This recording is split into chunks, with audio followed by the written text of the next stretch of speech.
今年是2016年，2年一次的戒烟就饮的活动要举办，在这个月底以前要报名，所以我想说利用这个机会，然后希望透过各位媒体朋友可以做一些跟大众做一个宣传，因为毕竟它是2年一次的哈。那我们就开始来介绍哈。那先就是还是要介绍一下，就是说为什么戒烟这么重要？就是说目前我们那个全球大概就是根据统计啊，1年大概全球因为烟害死亡的人数大概接近600万人。那台湾的统计是说1年大概因为烟害死亡的人数大概接近就是28000人。那到目前为止，就是我们统计哈，就是今年才过了1季哈，就是现在4月份的统计，就是台湾的因为烟害死亡的人数已经有7800多人哈，所以这样的一个人数其实是蛮多的哈。你看那个全球已经有150万人哈，这样的一个数字啊，所以这烟害的危害是不小哈。那香烟的危害重要的原因，我想各位那个应该都有就是认识哈。那我们重点就是再跟大家再报告一下，就是香烟最重要大家都听过就是尼古丁，好，尼古丁其实它就是我们香烟的一个成瘾的一个物质。那烟还有焦油，大家都说讲温体 OK 哈，那就是整个这个焦油会在身体。尤其在我们吸进去的肺部堆积，其实它不是黑而已，它还是有致癌性的。那烟如果一点燃，就燃烧就会有不完全的问题，就会有造成一氧化碳。那一氧化碳会造成身体缺氧。就是身体本来可以那个氧气是红血球可以带进去，可是一氧化碳跑进去，把红血球要做一个输送氧气的一个功能，就是把它。就是散掉了，所以就是变成身体会缺氧。那另外的话，就是香烟早一点燃，它里面是有一些刺激物的，它是会跟我们的引起我们气管发炎有关。所以我们常常有时候人家在旁边吸烟，我们都会呛到，有时候吸的别人在咳嗽，就坐在旁边咳嗽，因为那有刺激物会引起我们的气管。那个刺激，甚至发炎。长期吸烟的话，就是更容易这样哈，就是会咳嗽，然后会那个气道会有痰。那再跟大家报告，就是尼古丁，我刚刚说它是一个让人上瘾的一个物质。那当然一开始很多人说抽烟会提神，其实它也有兴奋的一个效果。它其实就好像海洛因跟古柯碱一样，它是会让人成瘾。所以也有人说，香烟是一个比较廉价、比较便宜的一个就是那个迷幻药，也有这样说了，就是比较便宜的毒品因为它对身体是有危害的。那它吸进去之后，它的作用又有兴奋，所以它会让心跳加快。那长期来讲，其实是容易造成我们心血管疾病的一个危害心脏跳快其实是。短期是 OK 啦，就是说让我们的心脏的输出功能好。那可是如果长期是对心脏是一个负担那中间的焦油，我们刚刚讲说，焦油其实有人说，那就是好像那个柏油一样就是一个沥青。那它会焦油其实也会让我们的，除了让我们的肺部变黑，其实让我们的手指、牙齿其实也会染色。然后它会在肺部里面让我们的纤毛受损，那肺部就容易老化。那其实它也是不是只有黑而已，它是一个容易致癌就造成我们香烟会引起癌症的一个物质刚刚有跟大家报告，就是一氧化碳它是会跟血红素结合，所以会缺氧就好像汽油燃烧的废气一样。那我们冬天常听到的瓦斯洞，那也是一氧化碳的一个危害，所以它是一个无色无味的一个杀手它平常没有感觉，可是累积过多了就对身体造成伤害。那吸烟的危害就刚刚讲的，就是说因为会造成就是氧气不足所以尤其有一些人如果他是肺部不好的话，那心脏不好的话，氧气不足那可能有时候长期就需要用氧气来辅助，那它会造成心肌缺氧的话，有的人就心脏病发作那肺部的话会除了说这个胶原会堆积，还有慢性支气管炎之外，那其实还容易造成肺癌的一个问题。那它会让我们的牙齿染色。那其实吸烟的人，很多人会容易有牙周病因为引起一个那个口腔的一个发炎那如果它是在血管可能有的人会造成一个脑血管的一个受损。那其实那个血管性的一个失智，其实也是蛮常见的那它会让我们的白内障那个机会增加，会让我们的一个听力受损。那重点就是像女生的话，其实可能比较在意的就是皮肤的问题它会容易让我们的皮肤老化，就是变成如果在男生就是说看起来比较成熟如果在女生其实如果看起来成熟，其实对女生不是很好，就是希望年轻。那因为她皮肤因为受烟的一个刺激那皮肤就容易老化。其实要戒烟其实是造成不要让皮肤老化一个很重要。比如说去做美白啦，去做脉冲光其实都比不上用来戒烟应该来的实在那吸烟其实还会造成就是如果是在妈妈的话，其实吸烟会造成胎儿的一个影响那当然有些人是如果是男生其实是反而会造成太太容易不孕也是因为他男生会造成性功能障碍。那当然除了不孕，他可能家庭的一个和谐度可能也会影响。那妈妈如果也有吸烟那怀孕的那个 baby 其实容易根据统计怀孕的妈妈是容易早产那生出来的小孩其实容易就是体重会比一般的小孩来得轻所以他就是会有容易先天不足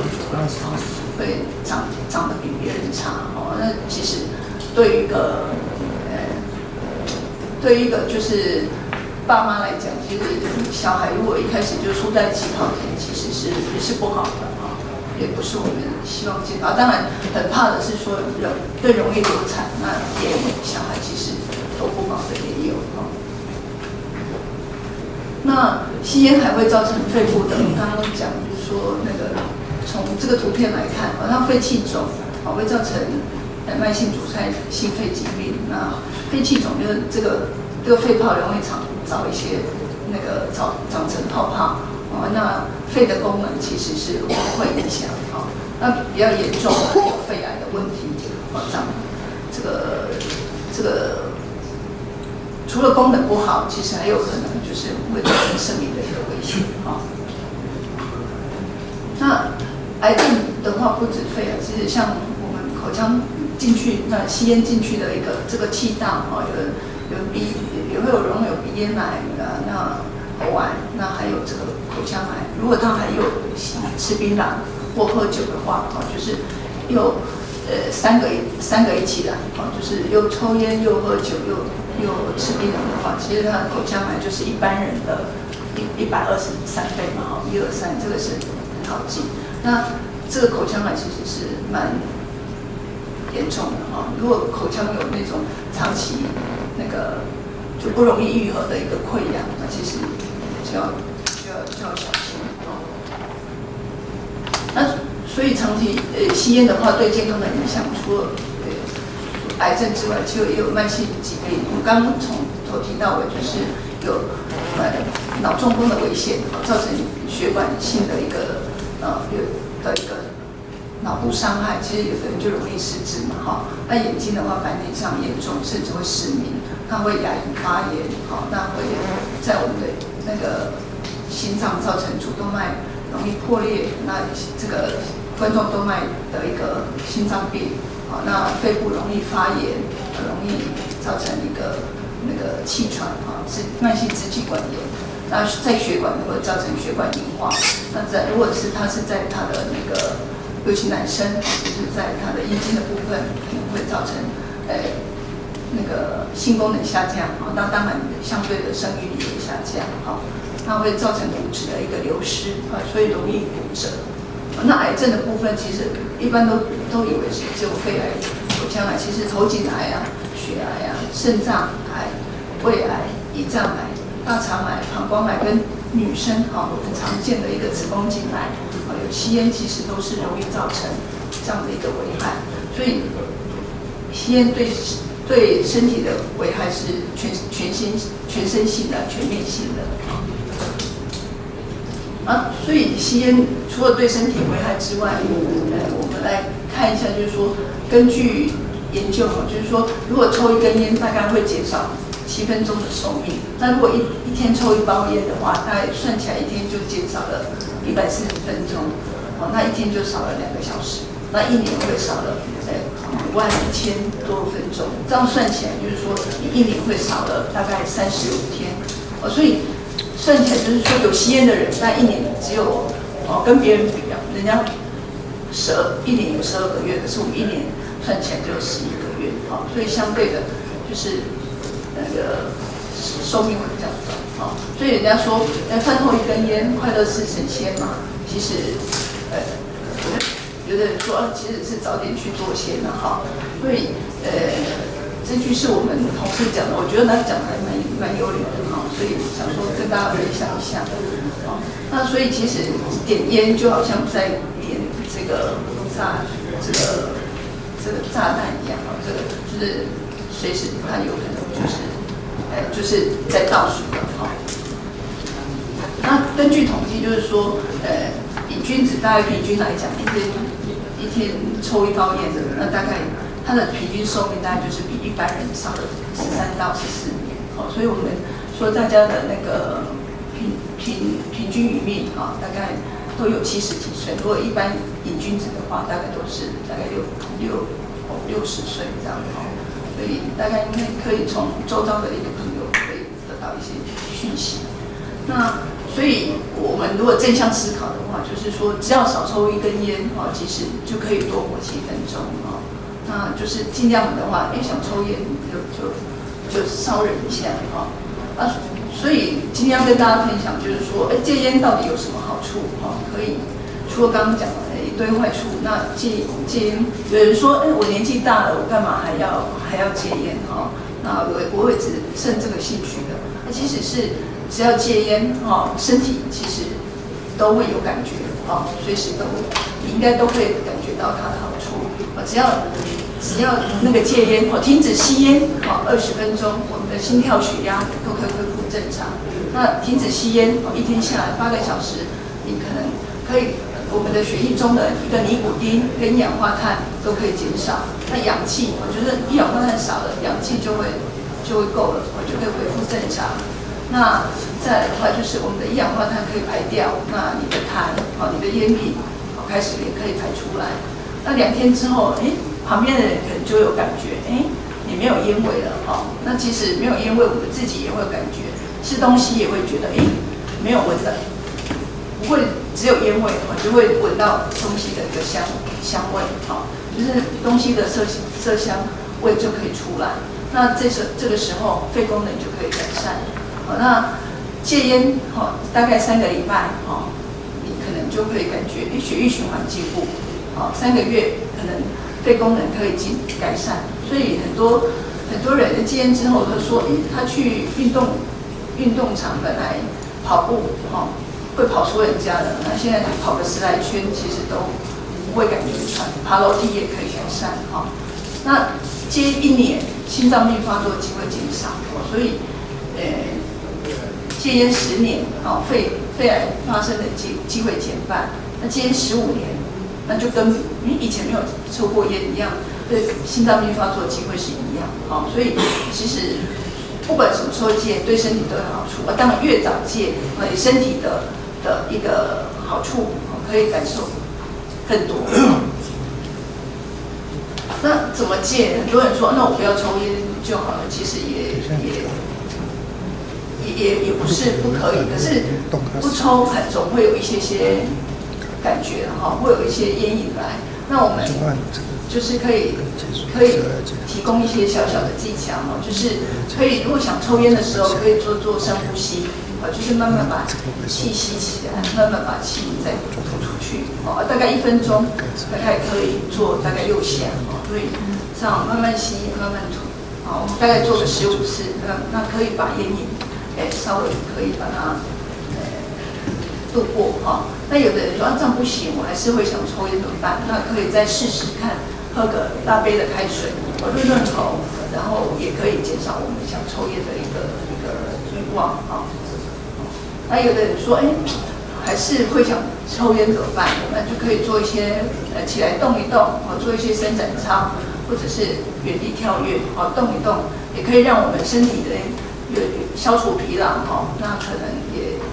比较不会想要去抽烟。那再来的话就是说，还是精神不济怎么办？好，那我们可以去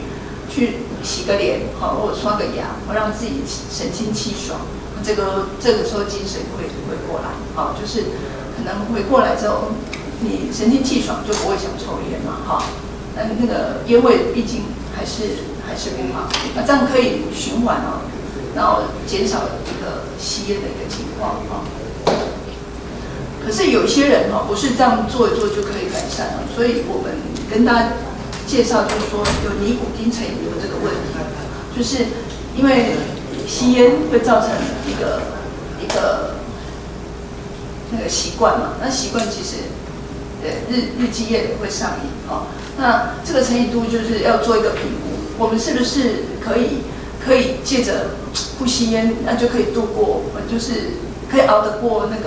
个烟瘾哦。可以看一下说，起床后是不是5分钟内就想抽烟？那在禁烟场所是不是会耐不住会会想离开去抽烟？那是不是早上醒过来那根烟就很难放弃？或者说一天抽烟量是不是很大？是不是到一包以上？那起床后的那一段时间是不是抽烟抽得很凶？那甚至说，生病的时候也会想抽烟，是不是有这样的一个情形？那这样的评估起来啊，就是说，如果你是5分钟就想抽烟，那你醒过来5分钟想抽烟，早上一醒来，那根烟不抽不行。那在公共场所耐不住想去抽烟，那个一天抽了1包以上，这样加起来几分？3分、1分、1分，这个是2分的话，这样就有7分了。好，如果这样评估起来，不管说你早上是不是抽比较多，有的人说我都晚上抽比较多，不是早上起来那时候，然后生病有时候咳得厉害的，可以不抽，可是这样刚刚讲说一天1包以上，早上就想抽，然后在公共场所耐不住5分钟内就想抽烟，这样7分，7分是多少？7分就是成瘾度大，就是重度成瘾。这个时候如果自己想用那刚刚的那戒烟的一些小方法，来戒烟，其实是有时候会熬不住了，会耐不过，所以这个时候可以找专业人员，我们来协助大家来戒烟，这样比较容易成功。那找专业人员就是我们现在国健署就是利用这个香烟的一个烟捐，有提供就是那个戒烟门诊的一个补助，只要年满18岁有健保，然后成瘾度4分以上。我们刚刚说7分是重度，可是只要有4分以上，我就是早上醒过来5分钟就想抽烟，那就是3分了。那在公共场所耐不住想出去外面吸烟，但是再加这个1分，其实就有4分，有4分以上，或者是说每天抽半包烟，以上的，那这个就都有想戒烟来戒烟门诊，我们都可以提供。都可以跟国健局申请补助，它1年有2个疗程，一个疗程是最多补助8周的一个药费，那每次的药费部分负担不会超过200块，所以每次看诊其实负担是很轻的。你说有的人烟1包，一天抽2包烟，可能就超过200块了。像那个那个烟，我问过，跟我说一包烟105，好，他抽2包烟，他说有时候还会请别人抽，可能一天要3、4包，也有这样的一个个案哈。所以你说烟的来戒烟的话，可以把那个烟钱省下来，好，那药费当然是这个叫做使用者付费啊。当然很多个人跟我说，哦，我们烟捐缴那么多了，还要收钱，其实那也是一个叫以价质量，是说，就是让大家就是说知道说，真的是想戒烟的人才来使用这个门诊啊。可是我在我们的观念是说，其实如果有想戒烟，我们都愿意给他就是协助那尽量让他可以做一个戒烟。只要有想戒，那成瘾度4分以上，其实很容易达到。可是国健署规定说，就是要在这个8周的补助要在同一个医疗院所，而且是要在3个月内完成。好，这个就是说不会说让你戒了，然后又放弃掉啊。你如果放弃，可能你要进入超过3个月，可能要进入第2个疗程，就是要让他再接再厉继续，那这样戒就比较容易成功。那我们在戒烟门诊有什么办法呢？就是说可以做一些那个替代疗法，比如说我们刚刚说尼古丁就是成瘾嘛，那现在一下子把烟抽掉，那可能没有拿掉没有抽，那可能就是会有尼古丁戒断症候。那这个时候我们可以做一些尼古丁的补充，我们不要把烟点起来，烟只要点燃就会有毒气，就对身体危害。那我们用那个尼古丁的一个贴布，尼古丁的口嚼定或尼古丁的吸入剂，都可以让它度过烟瘾，就是让它这个戒断症状不会出现。那也有另外的跟口服一样，有用吃的，可以让身体对于那个烟瘾，就是不会有那个烟瘾的一个感觉，就是说。就是病人常讲的，就是说，假也要得起的被行为假婚，就这样的一个好处了好用的一个效果。当然也有人说，我想自己戒，我不想用药。那当然也有人要说他逞强，也不是，就是说他可能有那个决心那有些人可能他平常已经很多疾病了，心脏病、高血压。又有肺部疾病，可能一天吃了很多药，他不想再用药，那可以来我们的戒烟卫教门诊，只要想戒，其实都可以找专业的卫教师来做一个戒烟的一个服务。好，那这个是免费的，就是健保我们就是可以申请，就是一个卫教个管费而已。那这个是跟健保申请，那所以应该跟国健署申请所以只要带健保卡就好。那个案本身其实都不需要缴费的，那只要有想戒烟，我们刚刚讲说那个戒烟门诊用药其实还有限年纪是18岁，可是这个卫教咨询门诊就是不分年龄，我们之前看到就是说有一些是那个国中生，就是由妈妈带来说要戒烟的，那我们提供的就是卫教咨询服务，因为那个药品在18岁以下是还没有通过这个药证嘛，所以还不能用。那当然也有那种国中生，其实他的烟瘾很高你可以知道说他用戒的时候，其实他用忍的方式去戒烟，其实是会蛮辛苦的。可是我们还是不能用药。那我们会给他做指导一个戒烟技巧我们刚刚讲的那些小招数之外，要让他其实给他认识烟害，其实让他去做行为治疗，就要让他怎么去避免别人烟害有香烟，人家在抽烟的场所怎么样去避免，怎么样去拒绝朋友之间的一个情人情趣对同侪的一个压力那我们给他戒烟的支持那这个在咨询门诊的部分，我们卫教师都可以提供。那再者就是说我们在咨询门诊也做一些检测可以看测出它吹出的一氧化碳的废气的浓度，也可以做一个肺功能的检测，可以让个案知道说他其实身体的一个危害程度如何。那知道已经有危害，其实有的戒烟的那个什么那个动力会更强哦。其实大家知道说，有一个数字让他知道说，他的比如说他烟龄，他的肺龄现在是几岁？他明明就才40几岁，可是他的肺龄，那个肺功能其实吹出来了，相当于70岁的烟龄，的一个肺龄，那有的个案其实就会警觉，就知道要戒烟啊。那我们这个卫教咨询门诊，那卫教师还会去做一个电访啊，就做追踪。好，那其实也是给予戒烟支持啊，就是说看他戒烟的过程中有没有问题，那我们给他一些鼓励啊。那我们的戒烟专线就是成大的一个戒烟专线是1256啊。那为什么说需要戒烟门诊跟戒烟咨询门诊？就是说根据人家的一个统计资料，就是自己戒烟的，想说我自己戒看，那成功率其实是不到1成。那可是如果在专业咨询下，我们为教师提供或者是医护人员跟他劝诫，请他要戒烟，那给他鼓励，其实这样可以达到1成以上，那可是如果再配合药物，那成功率就可以达到就是5成，所以重点就是说，我们鼓励就是说要戒烟，其实应该要配合戒烟药物啦，只要他没有那个。就是 control indication 就是没有那个不适合使用药物的一个状况。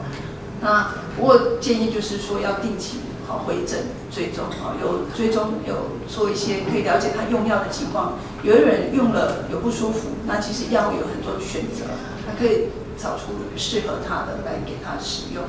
来给他做指导。也有人是不会用的，有人拿了药回去，曾经有人贴片，他就跟我说，你那大包拢大袂掉，即使它是里面还有，它是外包装之外，里面还有1层，然后再1层，所以是要拆3层。那有的怎么都贴不住，因为它少撕了1层啊。所以使用药物，还有就是像口嚼地，有的人不太会用，说那个咬了之后本来不会咳嗽的，那吃了那个口嚼定之后可能会比较呛，可能会不舒服，那就没有用了，那其实是很可惜啊，所以定期回诊，最终就是你要了解他用药的情况，可以找出他适合他。有的人就是牙口不好，你叫他用口嚼定，然后回去试一试，包括牙床不舒服、也折伤，那就不用了。那我们其实现在可以换吸入剂啊、贴布啦，或者是口服药，都多种选择了，那所以其实吸烟者是需要医疗团队的帮忙，要卫教师给他指导，给他做支持，那医生可以选择他要适合他的一个用量。那今天重点可能要再跟大家报告，就是说，就是今年我们2016年的戒烟救援比赛已经开跑了，就是这个是国健署跟那个董事基金会合办的，那2年1次，以前是每年1次啊，不过好像这5、6年来好像都改成2年1次，可能经费的问题啊，因为要给奖金，他就是说，如果你有想戒烟的，可以利用这个机会，就是吸烟的一个参赛者，再加上一个不吸烟的见证人，那2人1组，然后可以参加这个在4月底前就要先报名可以上那个华文戒烟网这个网站或者是董事基金会的网站或国健署网站，其实你现在如果一进去，它的广告就是这个，那这个时间去戒烟，其实也可以呼朋引伴如果他朋友们都想戒烟，那大家一起戒，然后找家人找师长，或者是找我们的同事做见证人在这个5月份的一个时间给他支持鼓励他持续不吸烟，那1个月就可以有机会去拿奖金。